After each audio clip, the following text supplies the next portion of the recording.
우리가 믿고 신앙하는 도리를 하나님의 교라 부르지 않고 기독교, 그리스도교라고 부릅니다. 그러면 왜 우리가 하나님을 믿는데 하나님 교라고 부르지 않고 우리의 신앙을 기독교, 그리스도교라고 부를까요? 아브라함을 신앙의 뿌리로 하여서 동일한 구약 성경을 경전으로 삼는 종교가 세 종교가 있습니다. 무슨 종교가 있습니까? 바로 유대교, 이슬람교, 그리고 우리 기독교, 이렇게 세 종교가 대표적으로 있는 거죠.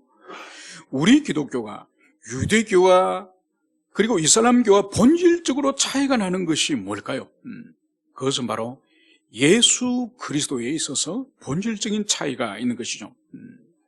그들은 예수 그리스도에 대한 올바른 진리의 빛을 그들은 가지지를 못했습니다. 그들에게 있어서는, 이 유대교에 있어서는 그리스도 예수는 이단자입니다. 이단자. 이단의 괴소이죠. 그리고 이슬람에게 있어서는 그리스도 예수는 여러 선지자 중에 한 사람에 불과합니다. 그러나 우리 기독교에 있어서 그리스도 예수는 어떤 분이죠? 인류의 죄를 대속하러 오신 메시아이자 만물의 창조자이시자 삼일체 하나님 가운데 제2위 하나님이신 그분이십니다.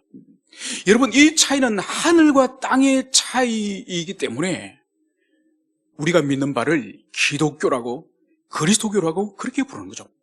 그리스도에 있어서 본질적인 이 하늘과 땅의 엄청난 이 차이. 여러분, 앞으로 우리는 여러 주를 사도 바울이 기록한 여러 서신 가운데에 이 골로새서를 강론하고자 합니다. 바울 사도는 13권의 서신을 기록을 했습니다. 그 가운데에 지역 교회에 보낸 9권의 서신, 그리고 개인에게 보낸 4권의 서신, 이렇게 해서 13권의 서신이 있는 것이죠. 우리가 살펴본 이 골로새 이 교회는 바로 개척된 지 한 5년 정도 되는, 그래서 우리 의왕 주님의 교회와 아주 시기적으로 비슷합니다. 그래서 이 교회도 개척한 지 얼마 지나지 않은 그런 유년기에 있는 그런 교회라고 할 수 있죠. 우리 교회도 마찬가지입니다. 여러분, 5살이면 진유보다 좀, 그죠? 지금 진유가 7살인가요? 8살인가요?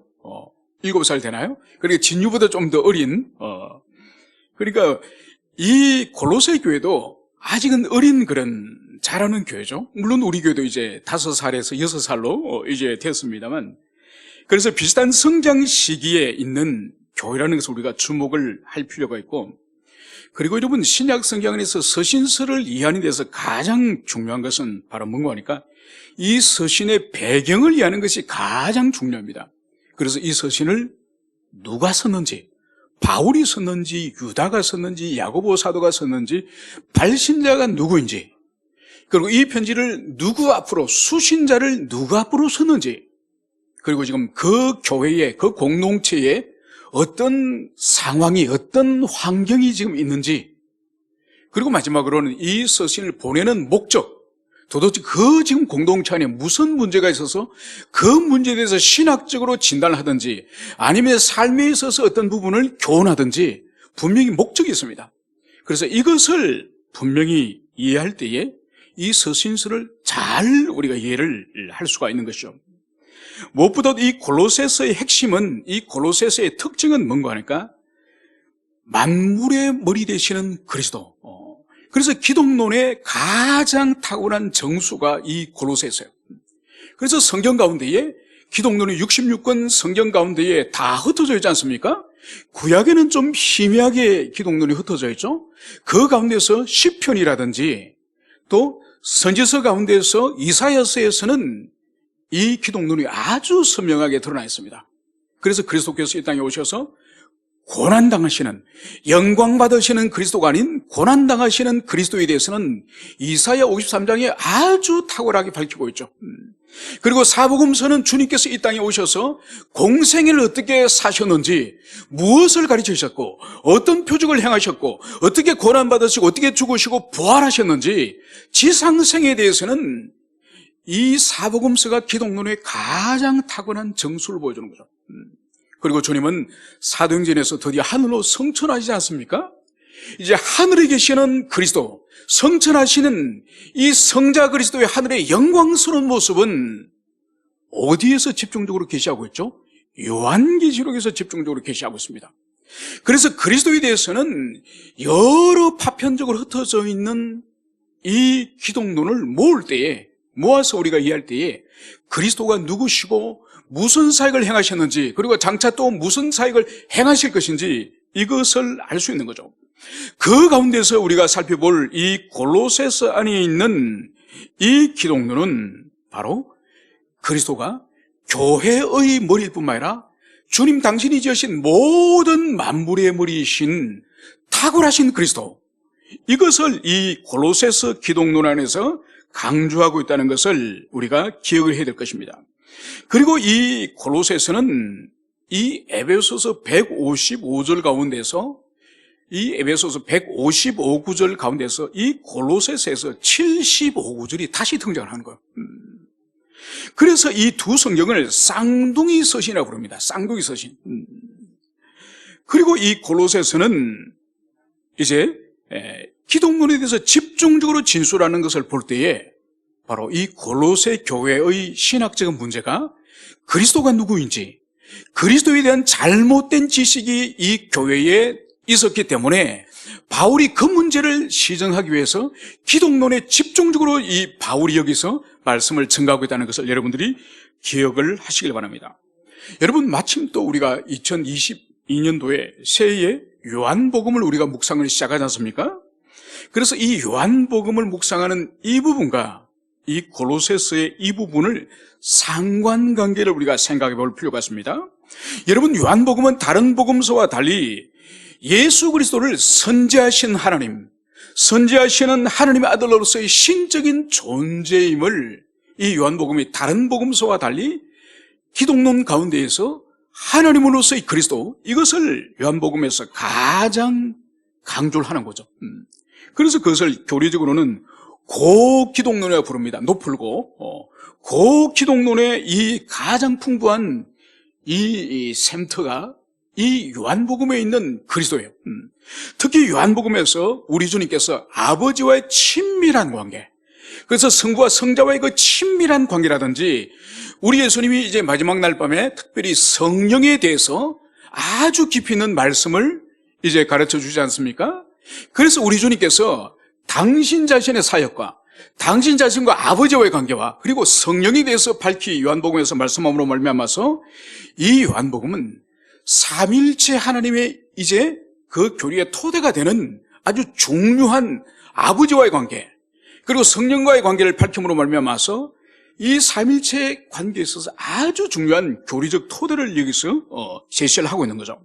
그래서 요한복음에서도 기독론 가운데에서도 신적인 존재, 바로 성부 하나님과 관계에 있어서나 당신이 영원 전부터 함께 계셨던 그런 신성을 가진 그리스도임을 증거하지 않습니까? 바로 이것이 이 골로새서에 있는 이 탁월하신 그리스도, 이 부분과 연합되어져서 우리가 1, 2월 달에 우리가 요한복음을 묵상하고 또 이 골로새서를 함께 나눌 때에 영적으로 깊은 기독론의 그러한 은혜가, 기독론의 깨달음이 우리 모든 지체들이 있기를 축원합니다. 이제 우리 본문으로 들어와서 골로새서 1장 1절과 2절에서는 이 편지의 발신자가 누구고 이 편지의 수신자가 누군지를 정확하게 이제 바울은 진술하고 있습니다. 먼저 이렇게 바울은 기록을 하고 있습니다. 하나님의 뜻으로 말미암아 그리스도 예수의 사도된 바울과 형제 디모데는, 이제 바울은 이 편지의 서두에서 이 편지를 쓰는 사람이 누구인지를 디모데와 함께 이 바울 자신을 소개하면서 오늘 바울은 바로 자신을 그리스도 예수의 사도된, 그리고 하나님의 뜻으로 말미암아 그리스도 예수의 사도된 바울이라고 그렇게 자신을 소개하고 있는 것을 여기서 볼 수 있습니다. 여러분, 바울은 지금 자신의 사도의 기원성, 이 사도의 기원이 하나님의 부르심으로 그리스도의 사도가 되었다는 이것을 오늘 강력하게 역설하고 있는 것을 볼 수 있습니다. 여러분, 성경에서 사도 바울이 최초로 등장하는 장면이 어디서 장면이 등장하죠? 사도행전 7장입니다.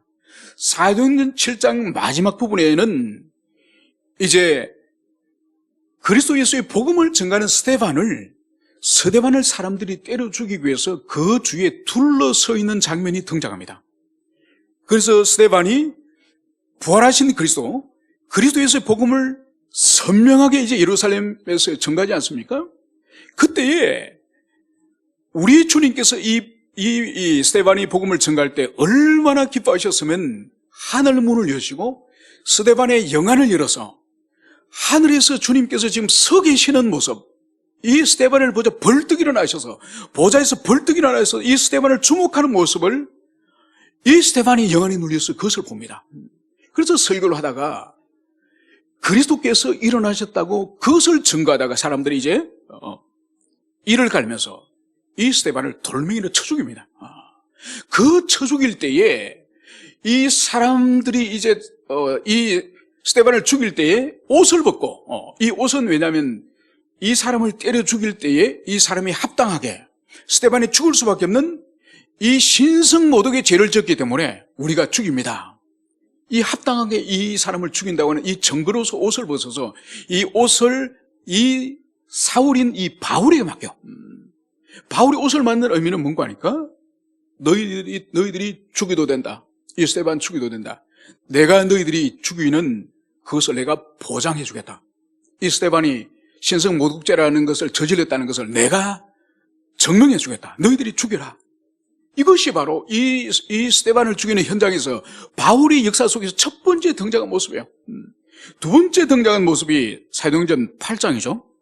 이제 스데반을 때려 죽일 뿐만 아니라 예루살렘 가정가정마다 이 바울이 집집마다 돌아다니면서 예수 믿는 사람들을 색출해냅니다. 색출을 해서 이들을 감옥에 가두는 일을 이 바울이 하는 거예요. 그때 누가가 이 바울의 행동을 바울이 교회를 잔멸할세, 교회를 파괴한다는 뜻이에요.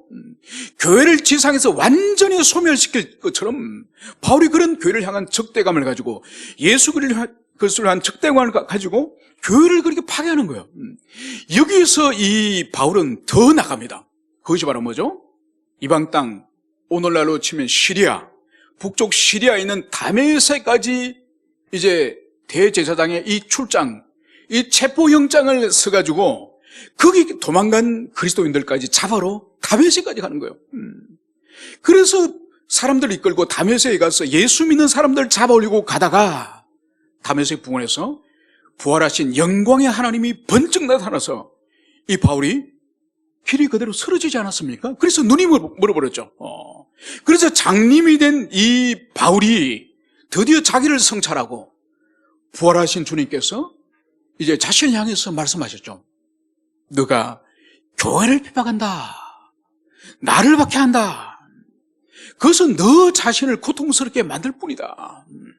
그러면서 주님께서 너는 내가 너를 이방의 선교사로 이방의 복음을 전가하는 사람은 내가 세웠으니, 그러면서 이 바울이 눈이 감긴 3일 동안 자신을 돌아보면서 바로 이 사람이 놀랍게 하나님의 사람, 그리스도의 사람으로 이제 변화되니 바로 전도자가 되고 사도로 세워지는 것을 볼 수 있습니다. 여러분, 이 바울은 절대로 하나님의 부르심, 그리스도 예수의 부르심이 없이는 절대로 이 사람은 평생을 제사장이나 바리새인들이나 서기관이나 사두개인들처럼 우리 예수 그리스도를 대적하고 평생을 그렇게 살다가 죽을 사람입니다. 하나님께서 만나주시고 하나님께서 불러주셔서 이 바울은 그리스도의 사도가 된 것이죠. 그래서 이 바울은 이 편지의 서두에 자신은 하나님의 부르심으로서 그리스도의 사도가 됐다는 것을, 이것을 진술하고 있음을 볼 수 있습니다. 두 번째로는 바울이 지금 이 골로새 교회를 향해서 서신을 쓰면서 자신이 하나님의 부르심으로 말미암아서 그리스도의 사도가 됐다는 이 기록을 하는 또 다른 이유가 있습니다. 바로 이 교회는 바울이 세운 교회가 아닙니다. 바울이 에베소에서 3년간을 목회할 때에, 에베소에서 무려 3년간이나 가장 바울이 오랫동안 한 곳에 머물렀던 곳이 바로 에베소죠. 3년간을 여기서 목회할 때에 하나님께서 거기에 말씀에 얼마나 큰 복을 주셨던지 누가가 기록할 때는 아시아에 있는 모든 사람이 그 바울의 말씀에 다 감화를 받았다고 성경이 기록합니다. 그 정도로 말씀에 강력한 역사가 일어나고, 그리고 귀신이 떠나는 역사가 일어나고, 또 이 에베소에는 예로부터 마술을 행하는, 마법을 행하는 그런 엄난한 그런 우상 숭배 도시였습니다. 그래서 그곳에 강력한 성령의 역사가 일어나니 마법을 행하던 마법사들이 2만에 되는 엄청난 양의 마법에 관한 책들을, 마법에 관한 모든 기구들을 불태우는 그런 역사가 일어나는 거예요. 그래서 이 3년간 이 에베소에서 바울이 사역할 때에 이 에베소뿐만 아니라 아시아 주변에 있는 모든 오늘날의 그 터키 지역, 그 지역에 있는 나머지 지역에까지 복음 전파의 사역들이 이루어진 거죠. 바로 이 에베소에서 은혜 받고 바울에게 배웠던 제자 중에 한 사람이었던 이 에바브라, 이 사람이 자기 고향 골로새로 돌아가서 바로 빌레몬의 집에서 교회를 개척하고 거기서 하나님께 예배하기 시작한 거죠. 그것이 바로 이 골로새 교회입니다. 골로새 교회. 그래서 이 골로새 교회는 바울이 개척한 것도 아니고 골로새 교회 성도들을 아무도 알지를 못합니다. 가본 적이 없기 때문에. 그럼에도 불구하고 오늘 이 교회에 심각한 문제가 있으니 그것이 바로 뭔가 하니까 에바브로가 가르치는 복음, 에바브로가 가르치는 그 복음만으로는 이 교회에서는 이단들이 영향을 받고 바로 그것으로는 부족하다. 에바브로가 가르치는 복음에다가 더하기를 해야 된다. 율법을 지켜야 된다. 할례를 다시 행해야 된다. 그리고 안식일과 절기를 지켜야 된다. 그리고 천사를 숭배하고 신비주의적인 그런 요소들이 있고, 그리고 금욕주의적인 그런 삶을 살아야 구원을 받는다. 그러면서 이 사람들이, 이 골로새 교회 이단들이 바로 에바브로가 가르쳤던 복음, 그것은 바로 사도 바울에게 배웠던 복음인데 그 복음을 신뢰하지 않는 거예요. 그래서 바울이 자신은 하나님께로 부름을 받고 그리스도의 사도가 되었다는 것을 여기서 밝힘으로 말미암아서 자신에게 배웠던 이 에바브로가 가르친 이 복음이 조금도 부족함이 없고 자신이 지금 이 서신을 통해서 전하고자 하는 이 복음과 일치한다는 것을 지금 그것을 말하기 위해서 오늘 바울의 이 사도성을 여기서 말씀을 하고 있는 것입니다. 그리고 또 우리 한 가지 주목할 것은 바울의 13권의 서신 가운데에 모든 서신 가운데서 바울의 이 사도성을 다 강조하고 역사한 것은 아니에요. 그럼 무슨 차이가 있느냐? 바울이 이미 그 공동체와 친밀한 관계에 있든지, 예를 든다면 이 데살로니가 교회는 바울에게 큰 기쁨이 되었죠. 그리고 빌립보 교회는 바울이 그 루디아를 통하여서 빌립보의 루디아 가정의 예배당을 시작하지 않았습니까? 그러면서 바울이 3차 선교까지 평생을 선교할 때에 이 빌립보 교회에서는 계속적으로 이 바울이 너희들의 섬김에 감사하다, 너희들의 후원에 감사하다, 이 메시지를 계속 남기는 걸 볼 때에 이 루디아를 비롯해서 이 빌립보 교회의 성도들이 물질적으로 이 바울 선교사에게 많은 후원을 하였음을, 그것을 여기서 볼 수가 있습니다. 그래서 이 데살로니가 교회라든지 빌립보 교회라든지 또 자신의 제자에게선 빌레몬에게선 빌레몬서라든지 이미 충분한 관계가 형성되어 있고, 그리고 충분한 그런 친밀한 교제 속에 있는, 또 자신이 개척한 교회 가운데서도 좋은 관계에 있는 그런 교회에 대해서는 굳이 사도성을 언급하지 않았습니다. 할 필요가 없는 거죠. 그런데 유독 바울이 사도성을 강하게 역설한 교회들이 있습니다. 어떤 교회냐?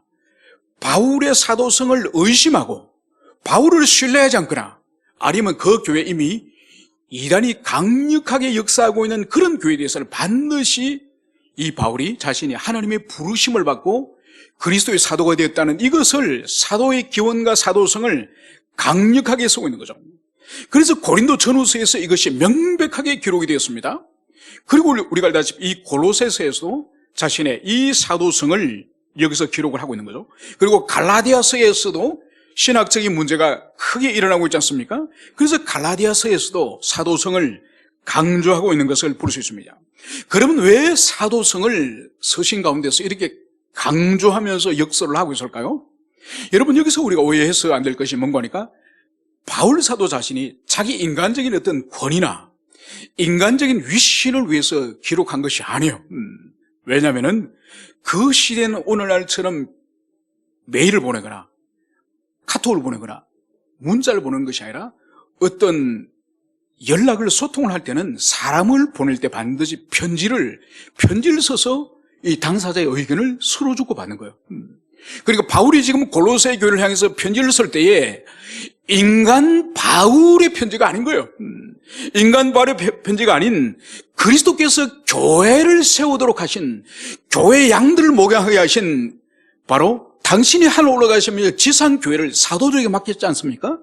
그리고 사도들에게 하나님의 말씀을 기록하게 하신 계시의 기록자, 계시의 보존자로서의 기관으로서 이 사도들을 세우신 거예요. 그래서 지금 바울이 이 서신을 써서 두개교회에게 보내는 것은 바로 인간 바울의 어떤 신학적 생각이나 뜻이 아닌 그 서신 가운데에 하나님의 계시가 있음을, 그것을 그들이 믿고, 그리고 그들의 영혼의 유익을 주기 위해서 바울이 이 사도성을 주장하는 거예요. 여러분, 이것은 오늘날 우리에게 적용해서도 동일한 은혜가 있습니다. 여러분들이 신앙생활을 하면서 주일마다 또 새벽마다 수요일마다 여러분들이 교회에 오셔서 여러분들이 예배에 참석하십니다. 여러분들이 만약 교회에 오셔서 인간 설교자, 인간 목회자의 신학적 견해를 오늘 한번 들어보자. 저 안 목사가 일주일 동안 기도하면서 뭘 준비했는지 오늘 한번 들어보자. 지난주는 80점, 오늘은 75점. 여러분, 이런 영혼에 아무런 유익이 없습니다. 비록 인간 목회자, 인간 설교자지만은 그 인간 설교자의 성경의 강론, 말씀의 증거 가운데에 하나님께서 나에게 주시는 하나님의 음성이 있다고 항상 새기되는 거죠. 항상 나에게 주신다고 말씀을 여러분들이 받아야 돼요. 아이고, 이 말씀은 박 집사 저 사람이 들어야지. 아이고, 이 말씀은 저 주연이 형제가 들어야지. 앞에서 계속 졸지 말고 들어야지. 이러면 안 된다 이거. 모든 말씀을 나에게 준다고 생각을 해야지. 나는 빼고 이 말씀은 저 사람, 이 말씀은 저 사람, 이 말씀은 뺀질뺀질한 저 사람, 그게 아니에요. 그래서 바울이 이 사도성을 서신에 반드시 기록하는 이유는 사도적인 권위, 바로 하나님의 계시의 말씀이 있다는 것을 그들이 받아들이고 그 말씀 가운데 복을 누리도록 하기 위해서 주신 것임을, 그것을 여러분들이 가슴에 새기시길 바랍니다. 이어서 이 편지의 수신자에 대해서 드디어 2절에서는 이렇게 말씀을 하고 있습니다. 골로새에 있는 성도들, 곧 그리스도 안에서 신실한 형제들에게 편지하노니. 오늘 이 편지는 골로새에 있는 이 성도들, 그리스도인들에게 보내는데 그 사람들을, 골로새 교회 성도들을 어떻게 다시 부르느냐? 그리스도 안에서 신실한 형제들에게 편지하노니. 바로 오늘 바울은 이들을 향해서 신실한 형제라고 여기서 부르고 있습니다. 여러분, 이 편지의 발신자 가운데서 디모데를 향해서도 형제라 부르지 않았습니까? 디모데를 향해서 형제라 불렀는데 이 골로새 교회 성도들 향해서도 오늘 형제라고 부르는 거죠. 여러분, 이 형제라고는 이 헬라의 이것은 참 의미가 깊습니다. 이게 아델포스라는 헬라어를 쓰는데 이 아는 같은, same, 같은 뜻이고 델페시, 이건 뭔가 하니까 어머니의 자궁을 말하는 거예요. 같은 어머니의 자궁에서 태어난 그런 뜻이에요. 여러분, 우리의 육체의 형제, 육신의 형제들은 한 어머니의 자궁 속에서 차례대로 이렇게 출산을 하지 않습니까? 출산해서 소위 말해서 형제라고 그렇게 부르는 거죠. 마치 육신의 형제가 한 자궁 속에서 출산하는 것처럼 지금 바울은 이 골로새 교회 성도들에게 지금 한 형제됨, 한 자궁에서 태어나는 그런 존재라고 여기서 말씀하는 거예요. 이것은 상징적인 의미죠. 이것은 뭔가 하니까 그리스도 예수의 같은 피로서, 그리스도 예수의 같은 피로서 이들이 대속을 입지 않습니까? 우리 모두가 같은 예수의 피로서 죄 사함을 얻고, 그리고 우리가 함께 중생하여서 우리 모두가 예수님의 몸이 되는 거예요. 우리가 예수님의 몸에 모두 다 접을 붙여주는 거예요. 그리고 더 나아가서 한 하나님, 하늘에 계신 한 하나님을 우리 모두가 아버지라고 부르는 거예요. 그래서 제가 부르는 아버지도 하나님 아버지시고 여러분들이 부르는 아버지도 같은 하나님 아버지예요. 만약 여러분이 부르는 아버지와 제가 부르는 아버지와 여러분들끼리 서로 부르는 하나님 아버지가 다른 하나님이라면 그 문제가 있는 겁니다. 마치 형제끼리도 마찬가지인 것처럼. 그래서 여기서 우리가 보여주는 것이 이 바울이 이 골로새 교회 성도를 향해서 형제라고 하는 이것은 얼마나 엄중하고 얼마나 심오한 의미를 가지고 있는지 모릅니다. 여러분, 이것은 이 지상에서 단순히 우리가 한 예배당에서 신앙생활을 하다가 또 직장 문제로 아니면 이사를 가서 멀리 가면은 또 다른 교회로 가고, 여러분, 이런 문제가 아니에요. 지상에서 우리의 이 관계가 계속될 뿐만 아니라 천상에까지 영원한 관계가 계속되어지는 것이 바로 이 그리스도 안에서 형제됨, 그리스도 안의 형제됨이에요, 여러분.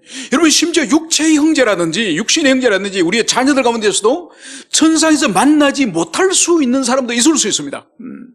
그러나 그리스도 안에 있는 형제는 반드시 지상에서뿐만 아니라 천상에서도 영원한 관계인 그것을 오늘 여기서 바울이 형제라, 이 단어를 통해서 여기서 말씀하고 있는 거예요.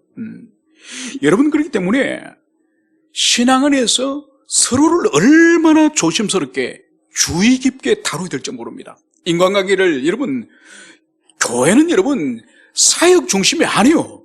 언제부터 한국교회가 사역 중심으로 돼가지고 막 뭔가를 맹렬하게 일하는 것을 그랬는데, 여러분 지난 코로나 2년 동안 하나님께서 교회를 셧다운 내리는 여러 측면 중에 한 측면이 바로 뭔가 하니까 일 그만하라는 거예요. 일 그만하라는 거예요. 그것이 본질이 아니라는 거예요. 일 그만하고, 심지어 교회를 셧다운하는 것 중에 한 가지 의미가 뭔가 하니까 너희들 그따위로 예배드릴 때에서 교회 문 닫으라는 거예요. 너희들이 그런 예배 안 받겠다는 거예요. 여러분, 우리 이 영적으로 잘 해석해야 됩니다. 일 그만하고 말씀과 기도를 통해서 너희들의 영혼의 변화, 인격의 변화, 삶의 변화에 너희들이 집중해라. 수십 년을 교회를 다니도 그따위 인격과 그따위 성품으로 뭘 하나님께 영광을 돌리겠느냐. 하나님의 이 엄중한 책망을, 엄중한 말씀을 우리가 들어야 돼요. 그리고 예배도 마찬가지죠. 교회 마당만 밟고 왔다 갔다 하고 영혼의 변화도 없고 삶의 변화가 없는 수십 년을 그렇게 하나님 기뻐하지 않는 거예요. 차라리 교회 문 닫아라. 여러분, 말라기서에서 하나님 말씀하지 않습니까? 너희들이 그 더러운 예물, 더러운 예배 차라리 내가 가정하다. 교회 성전의 문을 닫아버리면 좋겠다. 하나님이 직접 말씀하셨어요. 여러분, 이 시대는 안 그럴 것 같습니까? 이 시대도 마찬가지예요. 우리의 예배, 우리의 삶이 주님 앞에 부정하면은 하나님은 그런 사람의 그런 예배를 하나님이 혐오하시는 거예요. 혐오하시는 거예요. 여러분, 하나님은 예배의 굶주린 분이 아니에요. 하나님은 우리의 어떤 섬김에 굶주리신 분이 아니에요. 모든 것이 자족하시고 충만하신 분이세요. 여러분, 그래서 우리가 무엇보다도 그리스도 안에서 하나됨을, 성령께서 하나되게 하신 이 하나됨에 있어서 우리가 정말 진지하게 생각해야 되는 것입니다. 이제 바울은 3절에서 우리가 너희를 위해 기도할 때마다 하나님 곧 우리 주 예수 그리스도의 아버지께 감사하노라. 바울은 골로새 교회를 향해서 언제부터인가 기도하기 시작했습니다. 이것은 아마 이 골로새 교회의 설립자인 이 에바브로가 이 로마에 찾아오지 않았습니까?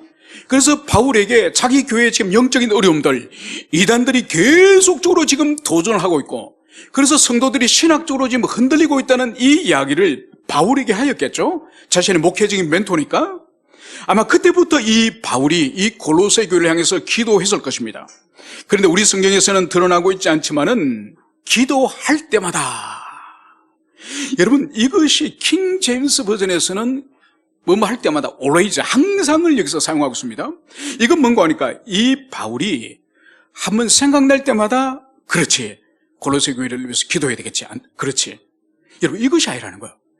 지속성을 가지고, 일관성을 가지고 계속적으로 이 골로새 교회를 위해서 반복적으로 기도하고 있다는 것을 여기서 보여주는 것이고, 그리고 기도할 때마다 이 바울은 이 하나님께 감사했다고 성경이 기록을 하고 있습니다.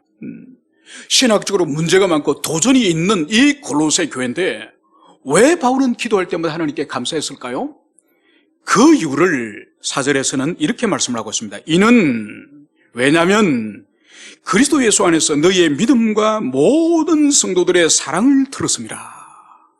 여러분, 이 골로새 교회는 신학적으로 이단의 그런 도전도 있지만은 에바브로를 통해서 들은 이 교회의 영적 상황이 뭐라고요? 너희의 믿음과 모든 성도들의 사랑을 들었습니다. 이 골로새 교회 5년 정도밖에 안 된 이 영적으로 아직 어린 이 교회지만은 이 교회가 믿음과 그리고 모든 성도들끼리 서로 사랑하는 바로 믿음의 충만과 이 사랑의 충만의 그런 공동체인 것을 여기서 보여주고 있습니다. 여러분, 지금 바울은 이 교회를 향해서 기뻐하는 두 가지를 말씀하고 있으니 첫 번째는 하나님과 관계되는 믿음, 하나님과 관계되는 믿음에 대해서 기뻐하고 감사하고, 하나는 성도들끼리의 사랑이 충만하였음을 여기서 보여주고 있습니다. 여러분, 이것이 교회에서 가장 소중한 핵심 중의 핵심이 바로 그거죠. 주님을 향한 순수한 온전한 믿음을 우리가 가지고, 그리고 성도들끼리 지체들끼리 사랑으로 충만한다고 한다면은 여러분, 이 지상에서 하나님이 가장 기뻐하는 그런 교회가 아니겠습니까? 여러분, 5년밖에 되지 않은 교회예요. 5년밖에 되지 않지만은 믿음과 사랑으로 충만한 교회라고 사도가 지금 기뻐하는 교회예요. 여러분, 이 부분을 묵상하면서 우리 교회도 5년이 지났는데, 우리 교회도 5년이 지났는데 과연 우리에게도 이 순수한 순전한 믿음이 우리 성도들과 우리에게 있을까? 그리고 우리 성도들끼리도 정말 이 골로새 교회 성도들이 서로 사랑하듯이 이런 사랑으로서 서로를 섬기는 이런 사랑이 우리에게 있을까? 이것을 돌아볼 때 확신을 할 수가 없습니다. 그래서 여기서 볼 수 있는 것이, 그러면 바울이 한 번도 본 적이 없고 한 번도 만난 적이 없고 한 번도 이들을 신방한 적이 없는 이 교회를 향해서 이 바울이 저 멀리 있는 로마에서, 로마의 이 감옥에서 이 골로새 교회 성도들이 이렇게 신앙생활을 잘한다는 소식을 듣고 마치 자기가 목회하는 교회인 것처럼 이렇게 기뻐할 수 있는 이 원인이 뭘까요? 여러분, 이것이 바로 그리스도 안에서 한 몸됨, 한 지체됨, 그리고 그리스도 안에서 성령의 교통이 우리 안에 있기 때문에, 여러분, 비록 자신이 개척하지 않고 자신이 목양하지 않고 한 번도 만난 적이 없지만은 그 교회가 신앙생활을 잘한다는 소식을 듣고 저 멀리 있는 이 바울이 그렇게 주님 앞에 기뻐하며 감사할 수 있는 거예요. 여러분, 이것이 바로 뭔가 하니까 보편교회에 대한 의식이에요. 보편교회. 여러분, 오늘날 보십시오. 얼마나 오늘날 우리 교회를 비롯하여서 우리가 개교회 주의를 벗어나질 못하잖아요. 그래서 자기 교회 외에는 다 경쟁으로 여기고, 자기 교회 외에는 관심도 없고, 오히려 자기 교회 외에 다른 큰 교회들이 잘 나가다가 무슨 문제가 터지고 목회자가 죄를 짓고 넘어지면은 마치 좋은 그런 소식을 들은 것처럼, 여러분, 그렇게 마음속에서 그런 악한 그런 생각이 일어나는 것이 왜일까요? 바로 보편교회 의식이 없기 때문에, 이 한 지역 교회들이 우주적 교회, 이 보편교회 속에 있음을, 우리가 성령 안에서 한 지체임을, 한 몸임을, 이것이 현저하게 오늘날 이것이 사라져가고 있는 거예요. 여러분, 스펄전 목사님을 여러분 아시죠? 영국의 위대한 하나님의 종이었던 스펄전 목사님이 외출을 해서 이렇게 마차를 타고 지나가다가 시골 마을이나 도시로 지나가다가 예배당만 보이면은 마차를 항상 세우고 기도를 한답니다. 왜냐하면 자신과 아무 상관이 없는 그런 교회지만은 이 교회 또한 그리스도 예수께서 세우셨고, 이 교회 또한 목양의 원리를 통해서 또 영혼들이 죄와 싸우며 구원을 위해서 또 자신이 변화되지 않은 그 영혼을 붙들고 신음하면서 그 고통하는 영혼들이 이 천성을 가는 그 순간까지 이 예배당 안에서 그 실험하는 영혼이 있다는 것을, 그것을 인정하면서 스펄전 목사님이 이 교회 하나님이 복을 주시기를 가는 곳마다 십자가를 볼 때마다 기도하였다고 그러지 않습니까? 여러분, 우리에게도 오늘 이것이 필요해요. 너무나도 우리 오늘날 신앙이 우리 개인주의, 고립된 우리 개인주의, 심지어 지체의 그런 관계성 가운데서도 성령의 교통하심을 느끼질 못하는 거예요. 한 몸, 한 지체됨을 경험하지 못하는 거예요. 그러니까 자기 교회 울타리를 넘어서서 이웃교회, 이 보편적 우주적 교회에 대한 인식은 현저하게 오늘날 없는 거죠. 그래서 오늘 이 바울이 자신이 개척하지도 않고 목양하지도 않고 한 번도 만난 적이 없지만은 이들의 신앙과 이들의 이 사랑의 삶을 통하여서 기쁨을 느꼈다고 하는 이 도전이 우리 모두에 있기를 소망합니다. 오늘 5절에 따르면 너희를 위하여 하늘에 쌓아둔 소망으로 말미암으니, 여러분, 소망이라고 하는 것은 현재적으로 누리는 것이 아닙니다. 이 소망은 장래적으로, 미래적으로 우리가 누리는 바를 이 소망이라 부르는 것이죠. 그래서 여기서 말하는 이 소망, 하늘에 쌓아둔 이 소망은 마지막 날 그리스도 다시 오셔서 주님 재림하시고 우리가 부활한 이후에 천상에서 누릴 그 소망을 여기서 말하는 것입니다. 여러분, 소망을 하늘에 쌓아뒀다고 하여서 이 골로새 교회 성도들이 대충 무책임하게 그렇게 살았을 것 같습니까? 그렇지 않을 것입니다. 한 날 한 날이 이 지상에서 자신이 처음 맞이하는 것처럼 아마 겸손하게 살았을 거예요. 또 한 날 한 날이 자신의 생애가 이 땅에서 마지막 날인 것처럼 최선을 다해서 그런 삶을 이들이 살 것입니다. 그럼에도 불구하고 그들의 삶의 방향성이 이 땅에 있는 것이 아니라 하늘을 향해서 방향성이 있기 때문에 소망이 하늘에 쌓였다. 이것을 여기서 말씀을 하는 거예요. 여러분, 그래서 오늘날 여러분, 우리 주변에 죽음의 소식이 얼마나 우리가 자주 듣습니까? 여러분, 코로나로 인해서 죽은 사람보다 요즘은 사람들이 관심을 백신으로 인해서 죽은 사람에 대해서 우리가 더 예민하게 반응을 하지 않습니까? 이 사람들은 백신 주사를 안 맞았으면 대부분 죽지 않을 사람이에요. 그래서 원래 이 백신은 개발한다고 바로 이렇게 접종을 하거나 시판하는 것이 아니지 않습니까? 개발하면은 보통 개발 후 우리에게 접종이 될 때까지 한 8년에서 한 12년 걸립니다. 대부분 모든 백신이 지금까지 인류 의학사 속에서 그래서 8년과 12년 동안 뭐 하느냐? 제일 먼저는 이 약품이 생명체에게 어떠한 영향을 미치는지, 백신의 효과가 있는지를 먼저 동물에게 실험을 합니다. 동물에게 실험을 하고 동물의 실험에 있어서 몇 % 이상 그 실험 동물들이 죽거나 살거나 변화를 이제 관측할 거지 않습니까? 그래서 문제가 없다고 동물의 이제 임상을 통과하면은 드디어 사람에게 가는 거죠.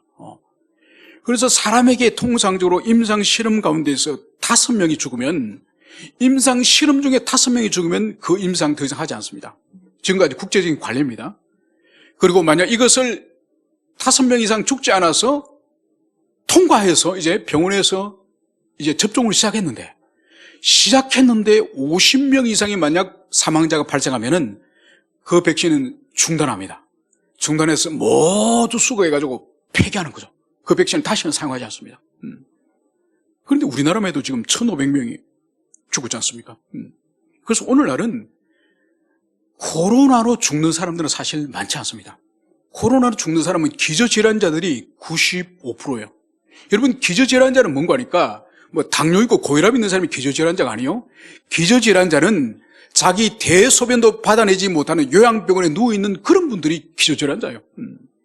여러분, 당뇨약 먹고 혈압약 먹는 사람이 기저질환자 아니에요. 잘 이해하셔야 됩니다.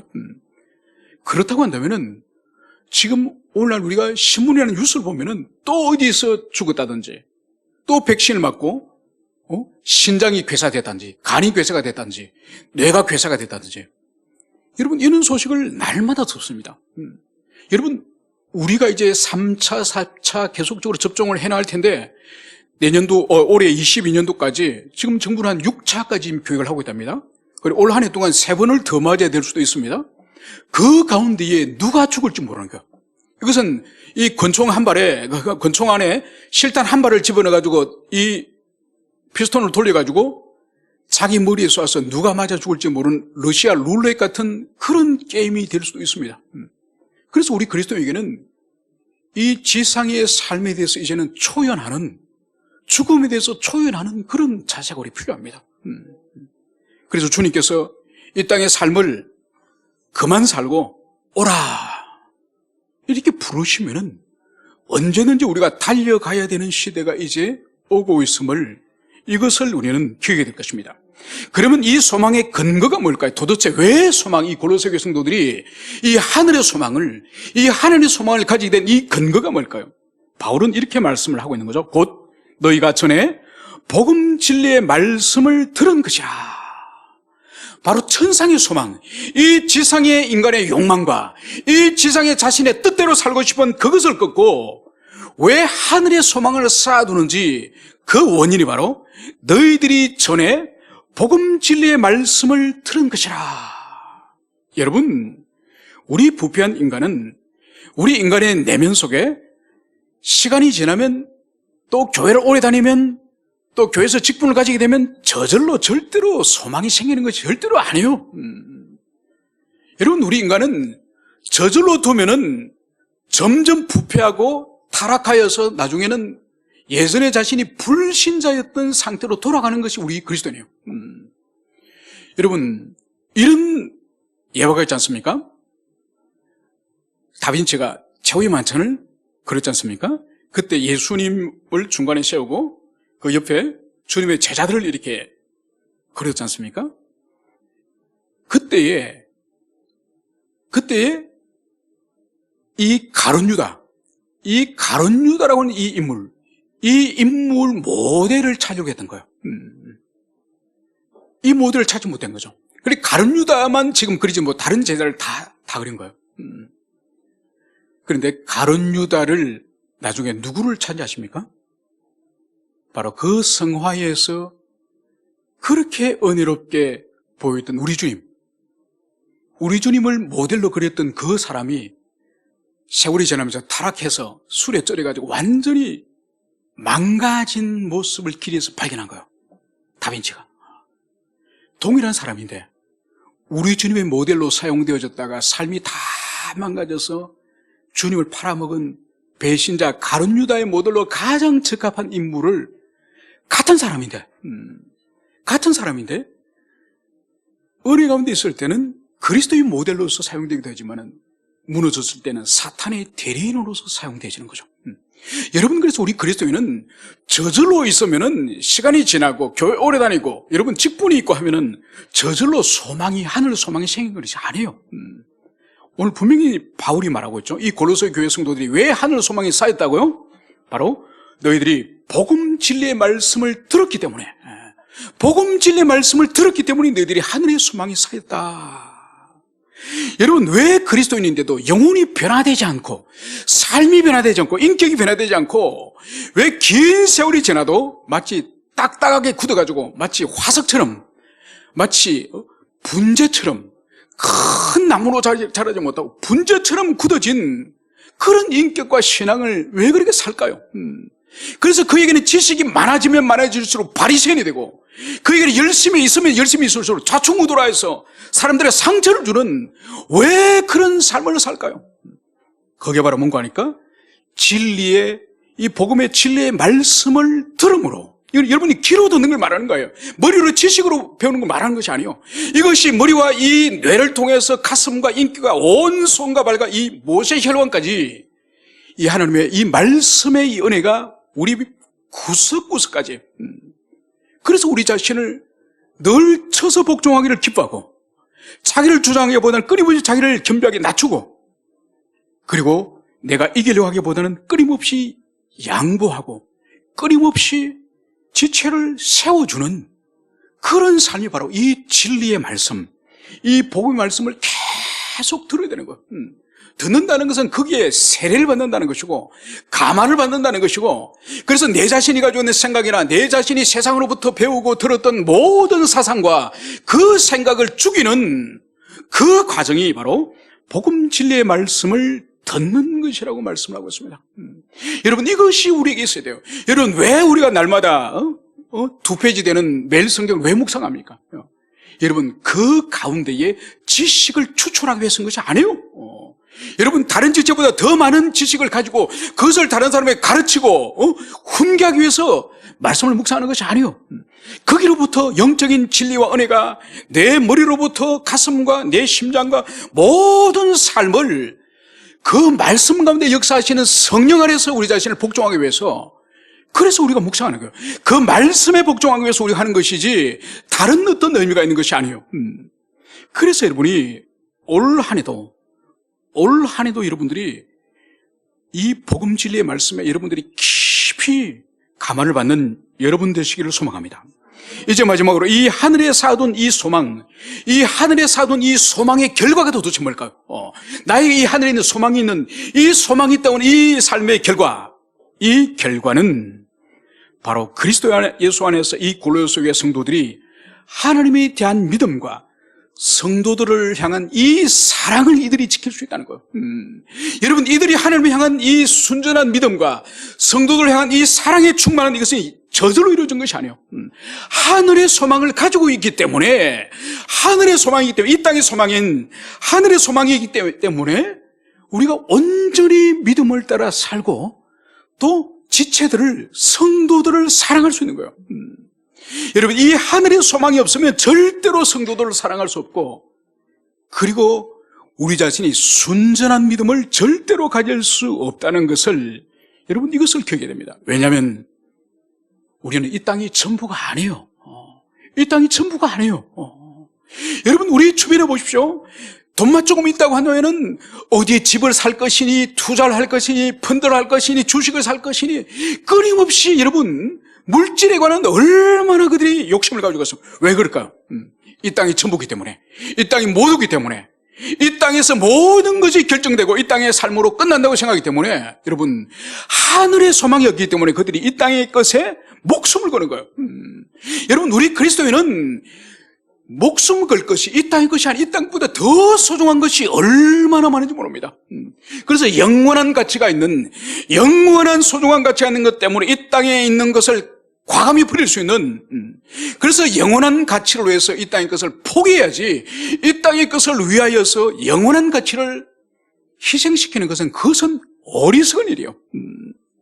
그래서 오늘 이 하늘의 소망을 쌓아둔 이 골로새 교회 성도들이 바로 하나님을 향한 신실한 믿음과 그리고 성도들에 대한 뜨거운 이 사랑으로서 오늘 바울 사도가 오늘 인정한 그런 공동체였음을 볼 수 있습니다. 이제 이 말씀 우리에게 적용하면은 올 한 해에 우리 자신과 우리의 가정과 우리 교회가 주님을 향한 온전한 믿음, 이 온전한 믿음이라는 본질은 모든 우리의 삶을 하나님께 의탁하고 맡기고 그분을 신뢰하고 그분을 따르는 것이 온전한 믿음입니다. 그리고 더 나아가서 하나님과 올바른 관계 속에서 온전한 믿음 때문에 지체와의 관계, 우리의 사랑하는 가족과의 관계, 우리의 직장의 동료들 관계, 이 관계 또한 온전히 사랑할 수 있는 우리 모두가 되었으면 좋겠습니다. 함께 기도합시다.